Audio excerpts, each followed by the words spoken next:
Muy bien. Bueno, tenemos una visita en la radio. Está con nosotros el intendente de Machagay y candidato a diputado nacional, Juan Manuel García. Bienvenido. ¿Cómo le va?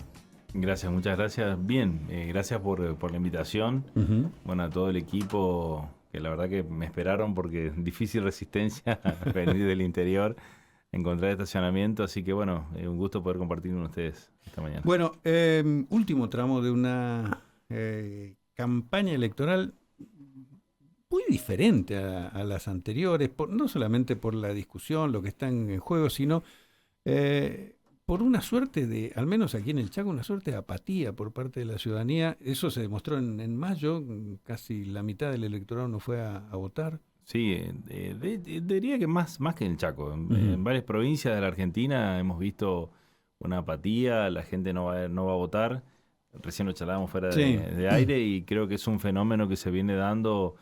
Y tiene, por supuesto, una explicación. A ver, la ciudadanía viene votando cambios y con total razón en muchas cuestiones que los gobiernos en sus oportunidades no cumplieron con las expectativas Sí. que se generó en la sociedad. Y lógico, al después del 2023 votar cambios en casi todos los niveles, a nivel nacional, en nuestra provincia también, en muchos municipios, y que bueno, no termina la ciudadanía de sentir que eso que está eligiendo satisface sus demandas.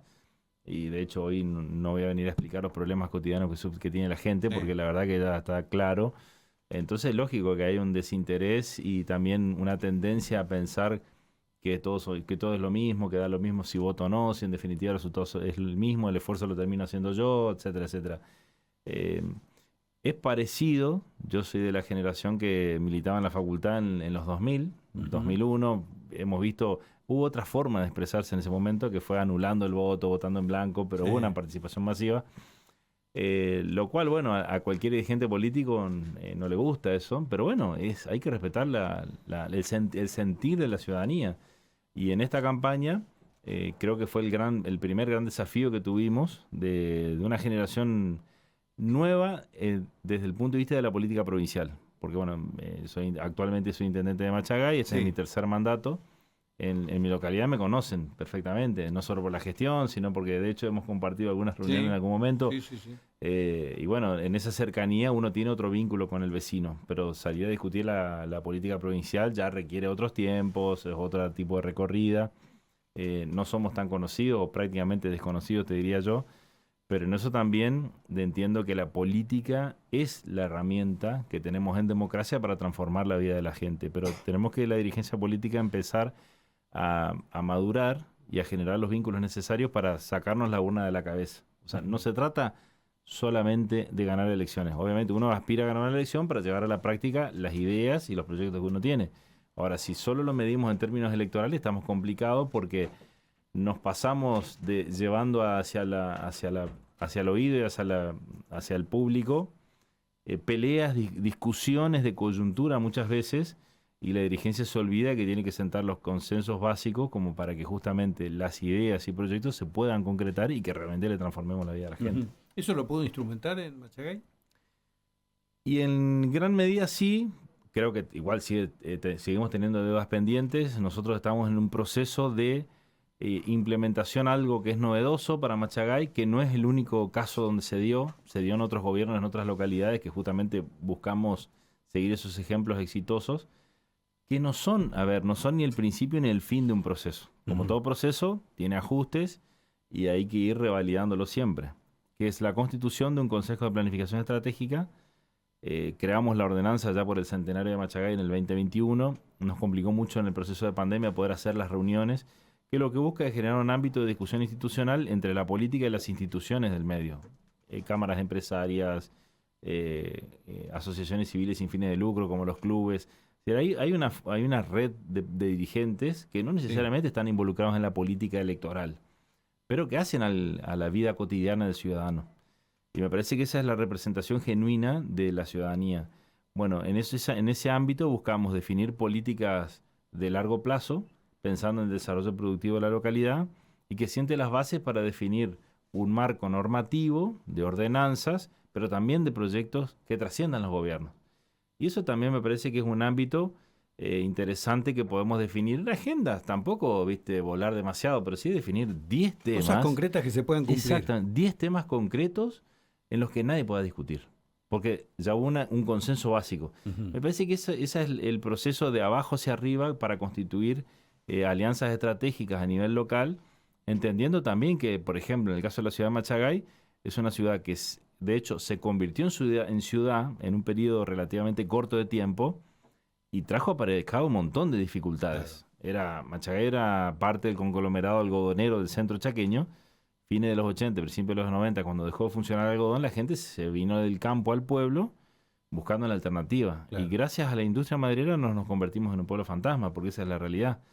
Y hubo una reconversión productiva a los tumbos. Tuvimos, de hecho, tenemos el primer parque industrial de la provincia, que es el parque industrial maderero que está a la vera de la ruta 16. Imagínate que, datos objetivos del censo del año 91, Machagay tenía 11.900 habitantes. 31 años después, año 2022, el censo proyectado por ciudad, pues no está el dato preciso todavía por el INDEC, tenemos casi 30.000 habitantes. Entonces, ese crecimiento en 30 años implicó que la ciudad se expandió. De hecho, pasamos a ser un municipio de segunda, municipio de primera, Sí. tener necesidades de inversión, pero fundamentalmente lo que nosotros vimos, que es algo que empezamos a hacer desde el primer día de gestión, allá por el 2015, es planificar. No se puede administrar sin entender que es un proceso que implica planificación.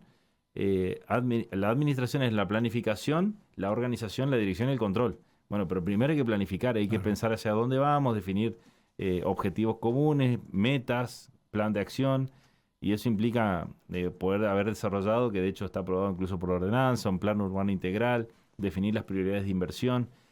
Y ahí es lo que le falta todavía, que venimos trabajando en eso, con algunas dificultades técnicas más que nada, pensando en cuáles son las cadenas de valor en las que tenemos posibilidades de potenciar en la localidad. Y por ahí vos te das cuenta que en realidad esto no lo puede hacer un gobierno municipal solamente. Lo tiene que hacer, y ni siquiera con todos los concejales, que está la representación genuina de las fuerzas políticas que votó a la ciudadanía.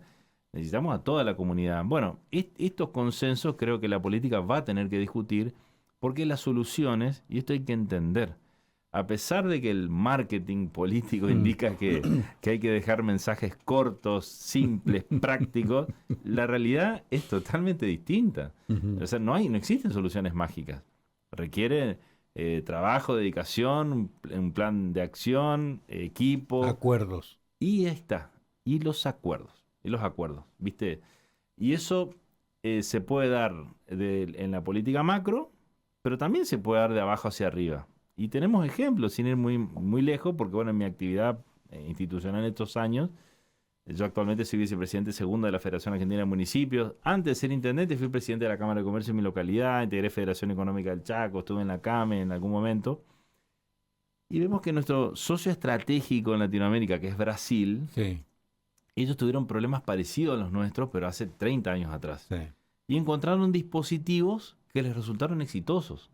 Yo voy a nombrar, no quiero aburrir a la ciudadanía, pero la SEBRAE, por ejemplo, que es el Servicio Brasilero de Asistencia a las Pequeñas y Medianas Empresas. Ellos lograron cuadruplicar la cantidad de pymes, reducir entre el 5 y el 7% de pymes informales, la mayoría son formales, tienen un entramado productivo que tiene objetivos claros, pero ¿quién produjo eso? ¿Un presidente, un gobernador? No.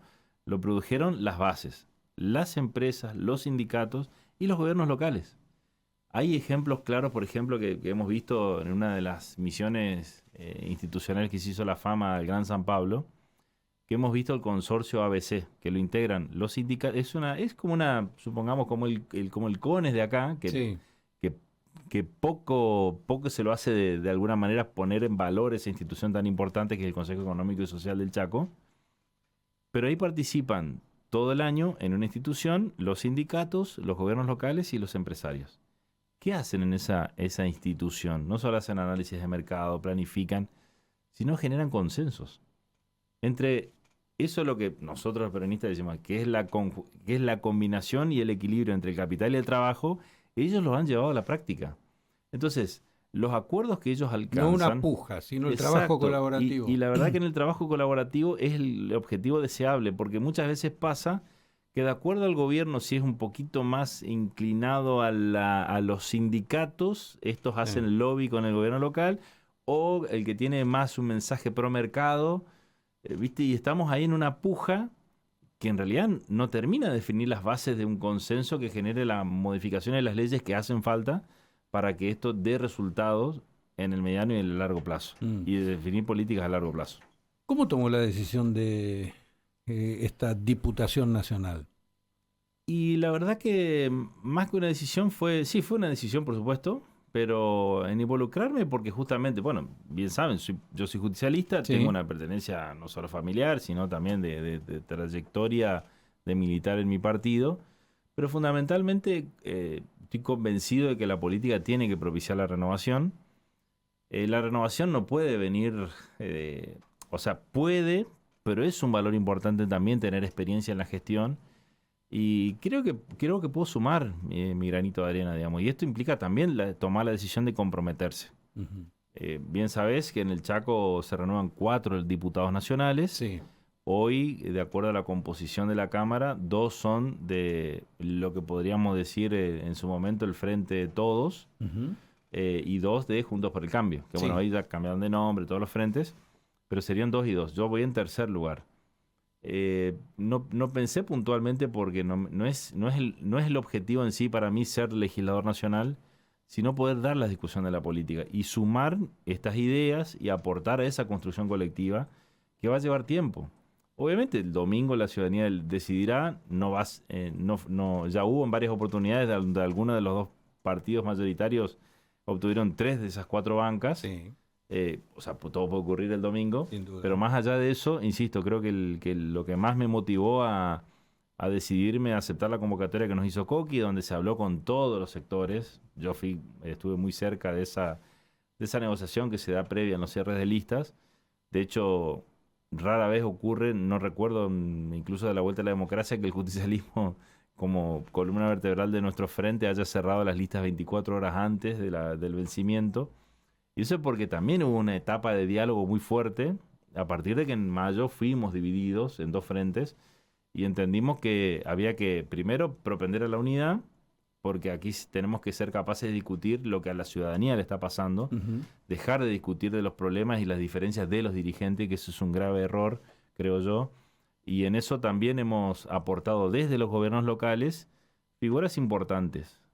Porque hay juventud, hay experiencia en la gestión, hay mucho territorio. No es casual que de los 4 diputados nacionales que se ponen en juego y de los 2 senadores nacionales, es decir, de los 6 cargos titulares, 3 somos intendentes. Bueno, y creo que en eso hemos podido contribuir positivamente a esa discusión, que también apunta también a, insisto, a esto de promover la renovación y de generar nuevos cuadros a nivel provincial para lo que se viene en la provincia y en la Argentina. Uh-huh. En el marco de esa discusión de ponerse de acuerdo dentro del Partido Justicialista, ¿no se pudo incluir el sector de Ivanov o el sector que hoy representa Pansardi? Y te vuelvo a insistir, me consta que se habló con todos, más allá de lo que se diga, ¿viste? Hoy ya no viene al caso, no es algo que le interese, creo yo, a la ciudadanía, pero la realidad es que se convocó a todos. Lo ideal hubiera sido tener una discusión interna, sí. No es menos cierto que ya venimos de hace un tiempo con esto de que la legislatura suspende las primarias, las habilita de nuevo. En este caso, el Congreso Nacional las suspendió con la discusión esta de que no habían fondos, que era un gasto innecesario. Me parece que la vida de la política, la vida interna de los partidos hay que revitalizarla, forma parte del fortalecimiento de los partidos políticos, que son la base de la democracia, lo dice la Constitución de la Nación, pero no obstante ello no nos impidió poder intercambiar ideas con todos. Uh-huh. Después, bueno, ya es una decisión personal de cada dirigente haber aceptado o no lo que la gran mayoría acordó, decidió. Uh-huh. Y yo insisto, creo que esto va mucho más allá de las aspiraciones personales. La ciudadanía está transcurriendo un momento muy difícil. No es fácil hoy, a ver, uno dice, hasta incluso en los términos que usa la política, el ciudadano común no lo entiende, no nos presta atención. La gente está con el día a día, no llega Hoy por a hoy fin de es una mes. discusión que lo siente muy, muy alejado Y claro, de y por su realidad. por eso yo creo que la mayor contribución que podemos hacer no es solo hablar de los problemas de la gente, sino escuchar a la gente y proponer soluciones o hacer planteos concretos que tienen que ver con defender esos intereses puntuales del vecino o la vecina hoy que le cuesta pagar la luz, que perdió el laburo, que no hay movimiento económico, o de la pyme que le subieron los costos pero las ventas bajaron a la mitad, que la mayoría está haciendo un esfuerzo enorme para no cerrar o no despedir empleados. Te lo digo porque tengo comercio, soy empresario pyme, mi esposa, la familia de mi esposa toda la vida fueron del sector privado y particularmente del rubro de la construcción, con un corralón que atienden al sector industrial maderero, a los albañiles, a la gente de campo. Y la verdad está tremenda la situación. Entonces, pero además de eso, de que está tremendo y que todo el mundo se tuvo que ajustar en lo cotidiano, bueno, hoy yo pensaba que el año que viene podía hacer un arreglito en la casa, olvídense. Entonces, y por ende el pintor, el albañil ya no tiene laburos como tenía antes. Entonces tuvo una cadena, pero tampoco avisoramos una mejora en el corto plazo. Entonces, ahí hay cuestiones centrales que tenemos que explicarle a la ciudadanía que el Congreso cumple un rol fundamental.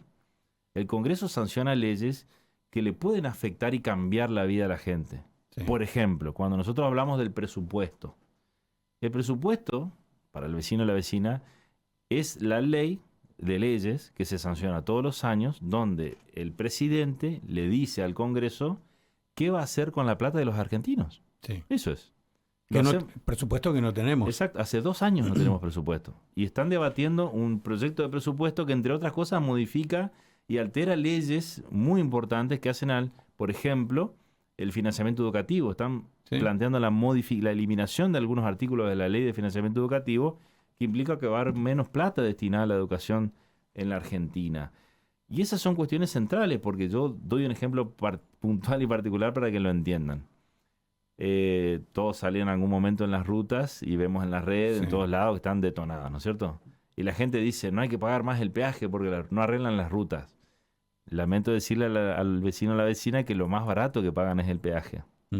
Lo que pagamos todos los días, y la gente no lo sabe, es que pagamos un impuesto en el litro del combustible que equivale a más del 10% del valor del litro. Entonces, usted cuando carga nafta en su moto, cuando carga nafta en el auto, el productor que carga gasoil para su tractor está pagando un impuesto a los combustibles. Y hace 22 meses el Ejecutivo Nacional recauda ese impuesto, pero no devuelca ese dinero que es de todos nosotros a la recuperación de las rutas y a la construcción de rutas. Bueno, esas son cuestiones que tiene el Congreso que discutir y exigir que se cumplan. Entonces, ¿qué queremos para el Chaco? Particularmente que se vuelque en el presupuesto más inversión pública en infraestructura. Pensemos en vivienda, que eso va a permitir una reactivación de la economía local, porque ahí va a trabajar el ladrillero, el albañil. Necesitamos tener inversión y subsidios económicos en la energía eléctrica. Tiene que saber la ciudadanía que tener subsidio a la energía eléctrica por parte del Estado Nacional para el consumo del Norte Grande es insignificante en relación al presupuesto que maneja la nación. Y esto ya existió, porque en algún momento los 10 gobernadores del Norte Grande en bloque plantearon esto al gobierno nacional y hubo un subsidio adicional que permitió que la energía eléctrica no crezca como creció ahora. Entonces, ¿por qué es tan importante hablar de la luz? Porque eso es un gasto rígido que la familia no puede dejar de pagar. Vos podés dejar de ir de pedir comida todos los días, o no salir el fin de semana, o bueno, no te podés comer un asado en el transcurso del mes, ¿no? Pero la luz no podés dejar de pagar. Nadie puede vivir sin energía eléctrica. Y la verdad es que hoy ese gasto impacta muy fuerte en el bolsillo del vecino. Bueno, y en esas cuestiones son temas puntuales que queremos discutir. Pero además también creo que es motivo de debate leyes que hoy se están discutiendo desde una mirada muy centralista de la Argentina. Por ejemplo, cuando hablamos de la reforma laboral, cuando hablamos de la descentralización del Estado.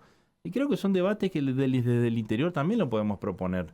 Entonces, estas son cuestiones claves que creo que en algunas, por supuesto, el ciudadano de a pie no las va a entender probablemente, pero sí hay que tener la capacidad y la vocación de que si somos elegidos legisladores nacionales, resumimos en esta frase, plantear nuestras propuestas desde la mirada y las necesidades que tiene la provincia del Chaco. Bien, estamos hablando con Juan Manuel García, intendente de Machagay y candidato a diputado nacional. Tenemos que hacer la pausa. Vamos con un anuncio, la pausa y después continuamos la charla. Doctor Julio Enzo Manetti, si estás necesitando o buscando un especialista en cirugía, volvemos, doctor Julio Enzo Manetti, si estás necesitando o buscando un especialista en cirugía general, convencional o cirugía laparoscópica, elegí un profesional con experiencia y trayectoria como el doctor Julio Enzo Manetti. Muy bien, usted decía que es necesario alcanzar los consensos, porque de lo contrario las cosas no suceden. Todo se paraliza, discutimos, peleamos, nos insultamos y no... la gente nos mira y termina cansada. La mitad no va a votar, por ejemplo, como pasó en mayo. Ahora, se observa, más que nada a nivel nacional, porque estamos muy contaminados. Es decir, sabemos más de lo que ocurre en la provincia de Buenos Aires que lo que ocurre en el Chaco respecto de la campaña. Lo que se observa como propuesta es no volver al pasado, es decir, kirchnerismo nunca más, y ponerle un freno a Milei. Y ahí quedamos trabados, quedamos como atascados. ¿Eso también es acá? ¿Eso también comparten ustedes? No lo compartimos desde el punto de vista de que, a ver, la dinámica de los partidos y particularmente de Fuerza Patria ha entendido, y lo puedes ver en las propias listas, de hecho en mayo nuestro frente fue dividido, emergieron nuevas figuras en la política. Y entre otras cosas, estoy acá hoy como candidato a diputado nacional, participando en una elección fuera de mi localidad por primera vez, planteando un eje temático para el debate que es constructivo. Cuando uno utiliza el mensaje en términos electorales, particularmente nosotros, ponerle un freno a Milei, no tiene que ver con poner palos en la rueda, tiene que ver con encontrar el sendero de la sensatez, porque no podemos seguir permitiendo que ocurran locuras como, por ejemplo, hoy el Poder Ejecutivo Nacional promulga las leyes de financiamiento universitario, la emergencia pediátrica, entre otras leyes, pero las pone en suspenso hasta tanto el Congreso le diga de dónde va a sacar los fondos. La verdad, esto es una barbaridad, porque en primer lugar el Congreso es un poder del Estado y está claro en la Constitución que se ha dado el proceso de aprobación de las leyes, veto por parte del Poder Ejecutivo, veto total, y las leyes y esos vetos fueron rechazados por los 2/3 de ambas cámaras. No le queda otro remedio al Ejecutivo que poner en práctica esas leyes, que ni más ni menos tienen que ver con el financiamiento de la educación superior y el financiamiento al Garrahan. Ahora, dice por un lado que no tiene plata para estas dos temáticas tan importantes, como dice que no tiene plata para hacer ruta, no tiene plata para hacer obra pública. Ahora bien, cuando tomaron la decisión de poner un candidato que después resultó que estaba más sucio que una papa y tuvo que renunciar, dice el ministro del Interior a la justicia electoral que sí tenían 14.000 millones de pesos para mandar a reimprimir las boletas de la boleta única de papel en la provincia de Buenos Aires. Entonces, vemos que las prioridades están desvirtuadas, pero fundamentalmente vemos un poder ejecutivo que pretende gobernar por decretos y sin escuchar ni más ni menos que a los representantes del pueblo que están en la Cámara de Diputados y a los representantes de las provincias que están en el Senado. Entonces, poner un freno tiene que ver con eso, sentarnos a discutir. Nosotros vamos a debatir las leyes de presupuesto, que las proponga el Ejecutivo, pero tendrá que aceptar, y en eso aceptar las propuestas que haremos desde los distintos bloques, pero en nuestro caso defendiendo los intereses de Chaco. No te diría solamente que no conocemos más de la noticia de la provincia de Buenos Aires, hasta el tránsito en Capital Federal nos informan todos los días. Sí. Y perdemos de vista la dirigencia política sobre todo, que a mí y creo que a muchos dirigentes nos interesa ir a discutir cómo hacemos para que doña Rosa pague más barata la luz. Y eso se puede hacer, sí se puede hacer, exigiendo que en el presupuesto se destinen más recursos para subsidiar la energía en el norte grande argentino. Bueno, lo que dice el oficialismo a nivel nacional es que el equilibrio fiscal no se negocia.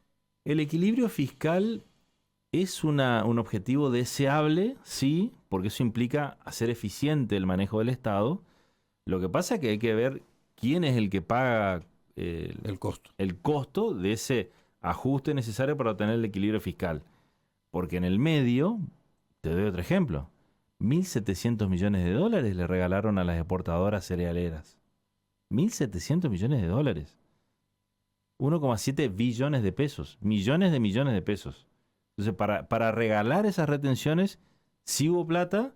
Ahora, para financiar el subsidio a la energía eléctrica del Chaco, de Corrientes, de Misiones, del norte argentino, no hay plata. Entonces, las prioridades están desvirtuadas. Y se las hace siempre con un parche, porque Empezamos el año diciendo además el presidente hasta cantó en un recital como si fuera que todos los problemas estuvieran solucionados, diciendo que, presentando su libro, que eso es un milagro económico, pero el milagro económico que ya fueron. Se patinaron casi 20.000 millones de dólares de blanqueo de capitales. Que lo digo como empresario pyme. Estoy cansado de pagar los impuestos todos los meses y que resulta que este tipo le regala los impuestos que no pagó la gente que tuvo en negro toda la plata, digamos. Entonces estas son las inconsistencias. La injusticia, digamos, de los blanqueos. Exacto, pero aparte es una cuestión ética, moral y más allá de que tenga legalidad a través de ese blanqueo que sancionaron, no tiene una legitimidad con lo que está pasando en la economía real. Entonces, estas son las cuestiones que creo que nosotros venimos a debatir. Nosotros no vamos en ningún momento a caer en la tentación de querer contestar agravio, porque uno escucha muchas veces los demás contendientes a cargos legislativos, como diputados, que en la categoría que estoy, hablan de Capitanich, hablan del pasado. ¿Y por qué no hablamos del presente y del futuro? ¿Qué solución le han dado a los problemas reales que tiene la gente hoy, a casi 2 años de gobierno, nacional y provincial? Yo quiero que me digan, ¿cuáles son las soluciones concretas que le han brindado a la ciudadanía? Hablemos de futuro. Bueno, ¿cuáles van a ser las propuestas para adelante? Nosotros somos claros en eso. Así no se puede seguir. Un presidente que gobierna por decreto, incluso desoyendo lo que decide el Congreso de la Nación, eso no puede seguir. Bueno, ese es el mensaje que también le dio el Fondo Monetario y el gobierno de los Estados Unidos. Exactamente, pero aparte, fíjense que llega el gobierno de los Estados Unidos, el Fondo Monetario que te diga, che, tenés que sentarte a discutir con los representantes del Congreso, con las fuerzas políticas para tener gobernabilidad, ya es el colmo. Bueno, nosotros, insisto, la frase de decir ponerle un freno a Milei no es te vamos a hacer la vida imposible, no, es hacer entender que así no se puede seguir. Y que este modelo económico que ha destruido la economía real del productor, que no tiene buenos rindes porque tuvo buen clima, pero no tiene la misma rentabilidad que antes, sí, porque los costos están endeudados, porque los costos están dolarizados, porque están endeudados, exactamente, porque la pyme, yo vengo todas las semanas de Resistencia por cuestiones de gestión y es impresionante la cantidad de comercios que cierran, que cambian de nombre, que cambian de rubro, y la verdad que la actividad está paralizada. Y es lógico, la gente no llega a fin de mes, entonces el consumo ha caído de golpe en una manera extraordinaria. La industria totalmente deteriorada, ya no es competitiva. Tenemos una decisión abierta del Gobierno Nacional de abrir de manera indiscriminada las importaciones, y la verdad que las desregulaciones que prometieron no fueron para mejorar la actividad económica. Pues yo te lo digo como comerciante, lo he discutido muchas veces con otros empresarios pymes. ¿Nos eliminaron algún impuesto? Les pregunto. ¿Algún impuesto? A ustedes les pregunto. ¿Ustedes sienten que le han eliminado algún impuesto? No. No se ha eliminado ningún impuesto. ¿A un empresario pyme le han facilitado la posibilidad de contratar trabajadores? ¿Les significa menos costos tener empleados? No, tampoco. Y entonces, ¿de qué sirvieron las desregulaciones? Entonces, la verdad es que uno quiere discutir reformas estructurales del Estado que son necesarias, pero tiene que ser pensando en un país productivo, en un país que produce bienes y servicios en la economía real, que son los que nos va a generar los puestos de trabajo que necesita la Argentina para salir adelante. No hay otra receta. Entonces, hoy se prioriza con la excusa de la estabilidad de la macro, que no ocurre porque ya llegamos al punto, yo soy muy de seguir a los streamers como Tomás Rebord, le hago el chivo de paso, dice que Scott Bessent, el que tiene la máquina de dólares del mundo, no logra estabilizar el precio de dólares. Imagínense que estamos en un problema serio. Hay una enorme desconfianza, que es la madre de todo. Pero lo que pasa es que la desconfianza viene a partir de que a ver, yo insisto con esto, vos podés ser muy pro de mercado de la boca para afuera, ¿no es cierto? Y te vas a Estados Unidos y te prestan plata, dale que va. Ahora, si no funcionan las empresas, no tienen rentabilidad, ¿quién va a invertir en la Argentina? Esto es así. Entonces hoy destinan más plata al pago de intereses de deuda por la propia deuda que emite el Estado, porque también en el famoso superávit hay un juego de contabilidad que hace que no se muestre la verdad, que es que existe déficit fiscal, porque el Estado Nacional lo que está haciendo es recapitalizar los intereses y emitir nuevos títulos con capital más intereses. Entonces, al no devengar el pago de los intereses, muestra un superávit fiscal. Pero la realidad es que si ves bien las cuentas, tenemos un déficit fenomenal. Y el Estado Nacional está destinando demasiado dinero al pago de esa bola de nieve de deuda y hace que un inversor desde afuera o cualquier empresario le sea más conveniente comprar esos títulos, timbear en la bolsa o con algún broker de bolsa que invertir en una fábrica, en un negocio que genere los empleos y que genere la actividad económica que necesita la Argentina. Bien, sabemos que tiene otro compromiso, que agradecemos que haya venido a visitarnos. En 30 segundos, ¿por qué hay que votar por Fuerza Patria? En primer lugar, porque creo que tenemos una lista más que competitiva que combina experiencia, combina juventud, renovación, y la historia lo demuestra, que el justicialismo ha sido capaz de escuchar el mensaje de la ciudadanía después de que legítimamente la gente votó un cambio en 2023, y hoy la ciudadanía necesita que ser escuchada y necesita que tenga representantes en el Congreso que pongan un freno a esta locura, como dije hoy, de un presidente que pretende gobernar por decreto y olvidándose del interior.